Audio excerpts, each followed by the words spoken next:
증권사 리포트입니다. 먼저 헤드라인부터 함께 보시죠. NH투자증권입니다. 전략적 측면의 핵심 변수 환율. 최근 신흥국 통화가치 하락을 중국이 주도하고 있는데요. 새해 들어서 환율이 전략적 측면의 핵심 변수로 떠오르고 있다고 합니다. 단기적으로 위안화와 원엔 환율 민감도에 따른 이 선별적 접근 전략이 바람직하다고 전망했습니다. 현대증권입니다. 2016년에도 드론 성장은 지속. 신한금융투자입니다. 중국 성장주 투자 지침서 차이나 헬스케어. 중국 헬스케어 산업 성장의 세 가지 축은 고령화, 소득 증가, 그리고 정책적 지지인데요. 주목할 업종으로는 제약바이오, 병원, 유통, 또 의료기기 산업이라고 전했습니다. 하나금융투자입니다. 중국 증시 세 가지 약재, 수급 환율 경기 극복 가능한가? 중국 증시를 관통하는 세 가지 단계별 악재는 1분기에 완전히 해소되기는 어렵다고 판단했습니다. 따라서 1분기에는 악재에 대한 이 중국 정부의 정책 대응과 해소 과정을 지켜보면서 보수적인 대응이 필요하다고 전했습니다.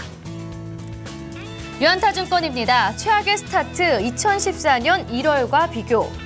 2014년에도 국내 증시는 개장과 동시에 급락한 바 있었는데요. 하지만 당시와 지금의 상황은 같은 듯 다르다고 합니다. 2014년 1월 국내 증시 하락 원인은 원엔 환율의 급락에 있었고 2016년 1월 현재 국내 증시는 원달러 환율의 급등에서 원인을 찾을 수 있다고 전했습니다. 한국투자증권입니다. 대내외 악재 중화권 증시 급락, 여타 이머징 동반 하락. KDB 대우증권입니다. 금융시장의 블랙스완과 변동성.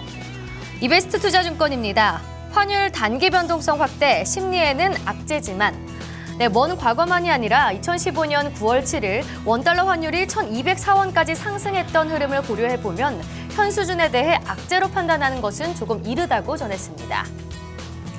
오늘의 신규 추천 종목 보시겠습니다. NH투자증권에서 CJ 대한통운과 한국전력, 인터로조를 추천했습니다. CJ 대한통운 추천 이유 보시죠. 택배 부분의 호조 속에서 해외 물류 비중 확대에 따른 본업 성장세가 지속될 거라 전망을 했고요. 해외 물류업체 M&A 추진에 따라 신성장 동력 확보도 주목해야 할 부분이라고 전했습니다. 인터로조도 추천 이유 보시죠. 콘택트 렌즈 제조 OEM, ODM 전문 업체입니다. 해외 수출 신규 고객사 확보와 또 중국 시장 자사 브랜드 런칭으로 인해서 기대가 된다고 전했습니다. 오늘의 추천 제외 종목들 보시죠. NH투자증권에서 SFA와 CJ ENM을 바로 변동성 확대 우려로 제외했고요. SNS텍과 사람인 HR은 손절가 이탈로 제외했습니다. 신한금융투자에서는 한미약품을 차익 실현으로 바텍을 변동성 확대 우려, 수익성 하락으로 제외했습니다. 지금까지 데일리 리포트였습니다.